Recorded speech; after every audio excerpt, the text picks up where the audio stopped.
Now, let me give you the bad news before we start Revelation, because we're still in Revelation.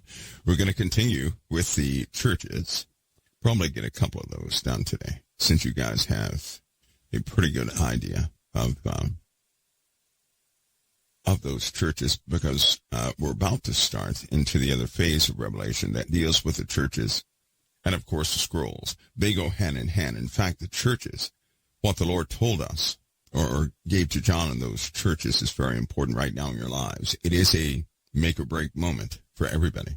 And a lot of people don't have the evidence necessary, spiritual evidence in their lives, necessary to really get them into a state of mind where they could begin to release some of the mythos, common day mythos, right?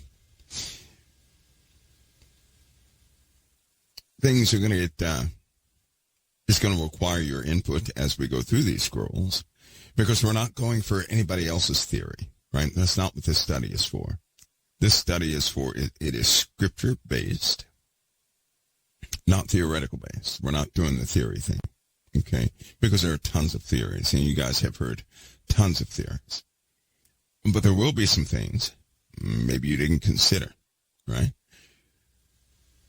There will be some references that are, they really do match exactly what was given to John. And hopefully it gives you a more detailed insight into those scriptures. A better foundation, possibly, is what we're after. Better foundation, a refreshing of the information itself, of the prophecies themselves. So you know those prophecies, because you live in a time where things are turning over. They're turning around pretty fast. And before I forget, let me give you the bad news, right? All of us are familiar with everybody's talking about the Icelandic volcano, right? Because it erupted. Everybody's talking about that. But we have a problem. We have a problem. From the start of the eruption to this very moment, there's not enough magma being released. Not enough. This simply is not enough. And there's almost, I guess you could say there's almost a reverse pressure effect taking place. So if we see that magma decline sharply within the next 30 hours, that just spells bad trouble. It really does. Keep in mind, when a volcano goes, that means the pressure of that magma overwhelmed the chamber, whatever conduit it sits in, until it finds a relief point. In this case, it was at the surface. All the earthquakes and all that momentum of the earth, if you were to convert that movement into joules, you would find out that that was a lot of energy. And if you ran some simple calculations, you'd find out what mass it would take to cause that many joules, right? What it would take. Well, you find out that the magma being released is nowhere near what's necessary to quiet that area. So we have a problem. I believe, and I'm probably not alone in this, but as magma was being released, it was being blocked. Something is blocking it, which means there are pathways that magma is forging its way through, right? And the relief point that we see in Iceland is only just that, a small relief point, a very tiny relief point. So, folks, there's a bigger problem stirring. There really is. And this bigger problem could really mean, it could spell trouble for quite a few places, quite a few things, right? We're talking about a lot of magma. And if you know how Iceland is constructed as far as its the unrest in those magma chambers and how they're stacked on top of each other, and because there are lots stacked on top of each other in that area, you know that all the magma coming out only represents a tiny, tiny, tiny, tiny fraction. It's almost like if you were to open a soda, right? Then if one drip came out, that represents the magma you see. By no means does it represent or constitute the sheer volume of magma in those chambers, right? It does not reflect the pressure that's continuing to build up lower in the earth. That's part of the problem. You have magma coming out, but the pressure is still building underneath, right? That's not supposed to happen that way. Not supposed to happen that way. If you have an eruption, right? If you really have an eruption, it should relieve the pressure. All the sensors should reflect relief in pressure. Unfortunately, that's not what's happening at some of the lower chambers. And so this could be the beginning of an issue that we're just simply going to have to deal with. Because the Earth is absorbing, is really taking on lots of radiation from the sun, which radiation means energy, right? Lots of different types of energy or radiation from the sun. It is essentially getting hotter internally, which melts more and more rock material, which causes more and more eruptions. But we don't have enough relief points. And if you don't have enough relief points, which means eruptions, we're going to see a lot more earthquakes. Earthquake patterns we've not really, some people have seen them. Those who study earthquakes have no doubt seen the patterns. They have been an enigma up to the very time they start, giving way or blowing. But the sound waves from those earthquakes are traveling all around the planet. They're traveling in these known patterns. And at some point, especially in California, Northern California, for example, they have dormant volcanoes up there where they used to be dormant. They're waking up now. Those are potential points where magma can exit the Earth, right? Southern California is highly populated. Unfortunately, there are areas in Southern California that could also do the same thing. But in this case, it's going to start rumbling that ground. And we all know what would eventually happen if California, if that ground shifts a little bit, you're going to have some pretty disastrous earthquakes. So don't be surprised if all the experts begin to talk about earthquakes again in Southern California with urgency. Don't be surprised. What's happening in Iceland represents something that will happen all around the Earth, right? All around the Earth. So it's not going to stop. And it's just like your cell phone battery, right? Or some device battery. The more you charge it, the more you alter the chemistry, the more potential energy it stores, the hotter it gets. Same thing is happening to the Earth, right?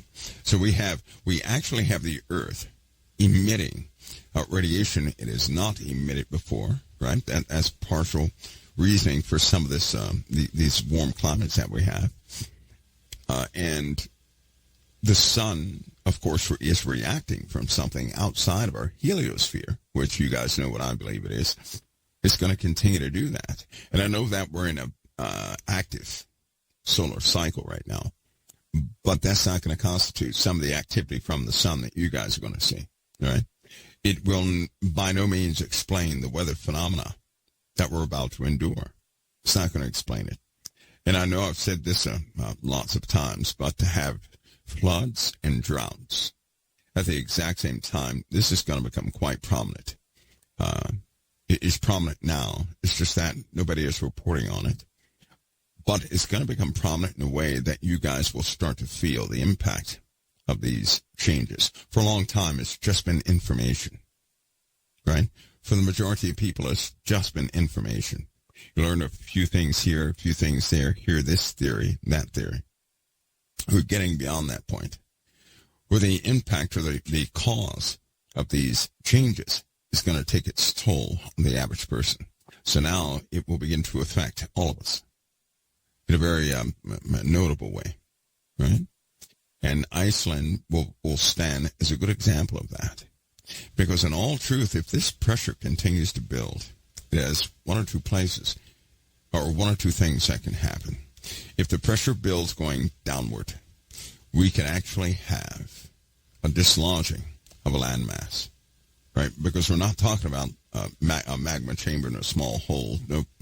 No, that is not what the visual imagery looks like at all. In fact, the visual imagery looks more like an ant nest, right? It's what or termite. The insides of a termite mound is what they look like with hundreds of chambers going all over the place. Is what it looks like, and they are hot, under pressure, right? And below Iceland sits part of that in the Earth Ocean. And we don't want that to come out. That's superheated water, by the way. So, within the next 30 hours, if all of a sudden that volcano, if that magma decreases rapidly, then in truth we had no event whatsoever. We just saw a little tiny piece, right, of some of that magma come out. It by no means represents some of the chambers that are internal. The one that shut down the air traffic in Europe, right, that was only possibly, if I could compare it to something, if your hand, one of your hands was one of the chambers, you hold it out flat, that eruption from Europe was your fingernail, your pinky fingernail. That would be a pretty good comparison of what it ejected and what it caused. All of that came from a fingernail size amount or volume of magma, right, being evacuated from that volcano. This is even worse because this doesn't represent a fingernail size. Well, one good thing is that it is indeed magma. The bad thing is it's not enough. Just is not enough. We needed a much larger eruption, right? It's kind of like having a full tank of gas, and you take a small pin and you put a hole in it. Well, that gas is going to trickle out. It's not going to gush out, right? It's going to trickle out. If, however, you were going to run your car into a fire, you'd want all that gas to come out as much as you can so nothing else happens to it, right? So that gas doesn't ignite. But with a trickle, you're still going to have that potential of danger. This volcano is the same way.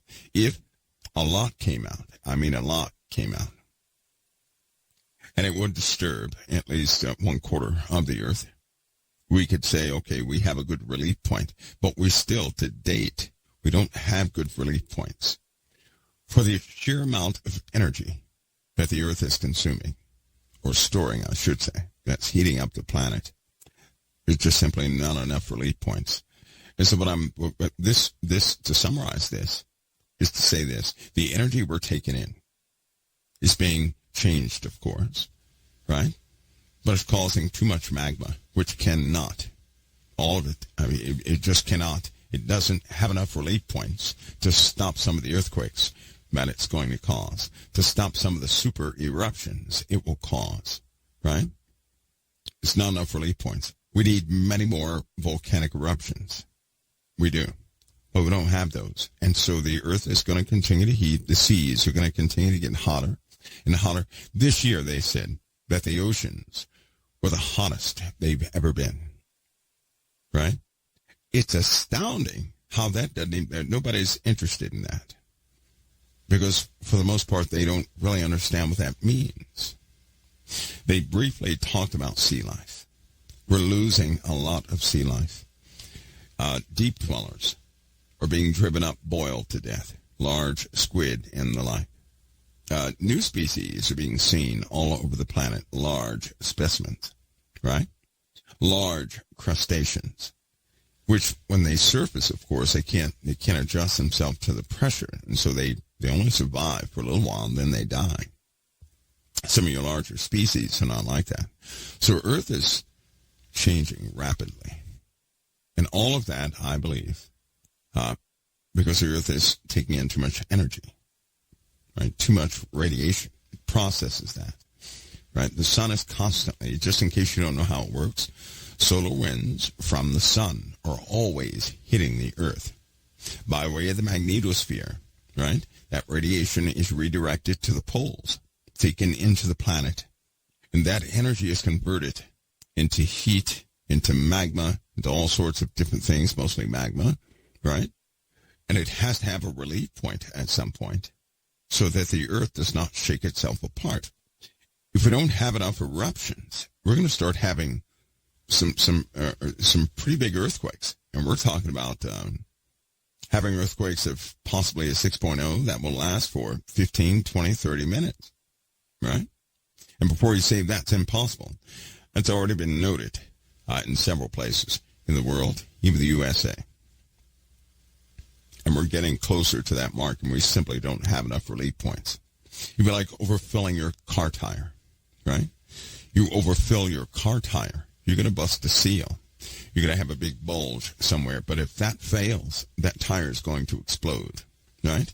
The volcanic eruptions would be the bulge where the air leaks out just a little bit, right? It'll damage your tire, fine. Causes a bulge, fine, but it doesn't blow up and hurt you in the process. In this case, there are no bulges, and it's still taking on air. So it's only a matter of time before it can no longer take that much pressure, and poof. That's what happens, right? Earthquakes are a telltale sign of shifting that's taking place in the earth in a lot of cases if the pattern is right. You're dealing with low frequencies, so the pattern must be right. It must match, right? Very, very LF-type waves. What most people are saying is that the earth continues to take on more and more radiation, charging, or more galactic cosmic rays, which affect the sun and us. There are no relief points, not enough earthquakes, not enough volcanic eruptions specifically. And it's all going to come out one way or the other, probably at the wrong time.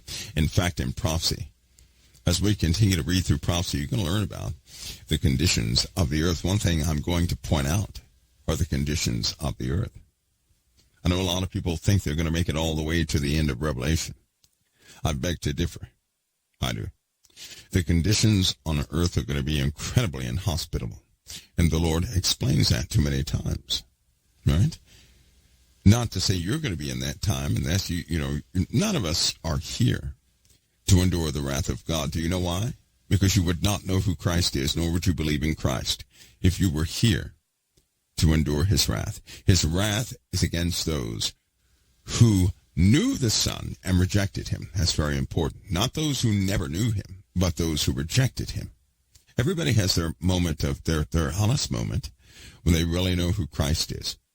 Now I'm going to ask you something. What heart is it that would understand the sacrifice of Christ, that would truly have understanding of what he did, that would truly have understanding of their own life, to really know exactly what Jesus did? I'm talking about not by somebody's lips, but God making clear the matter in their minds and hearts.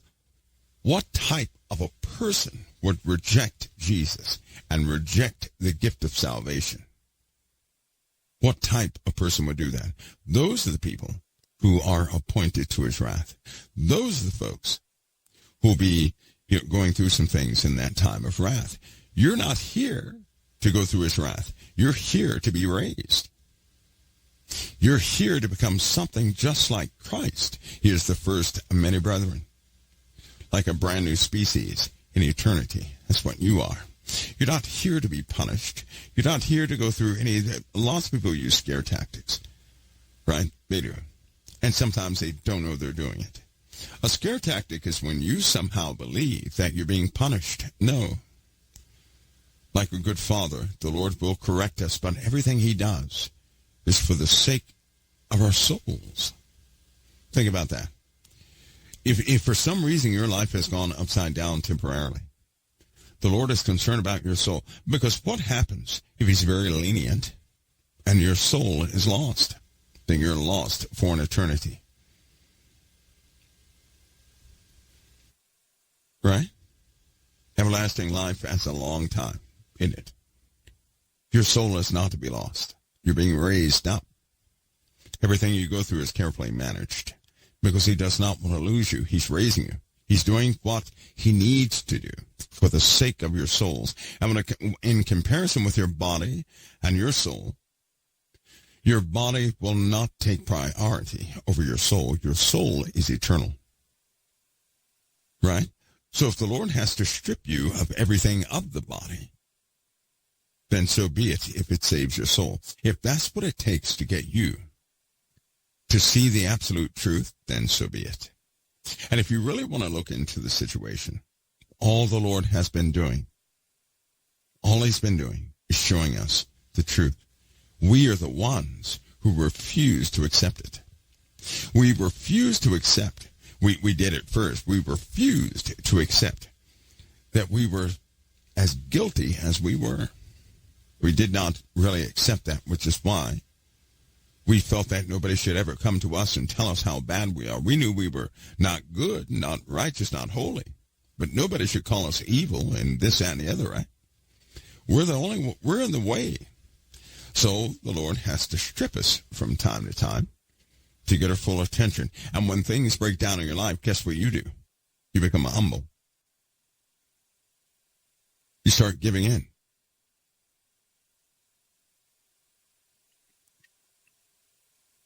This is going to sound harsh, but many of us have been there.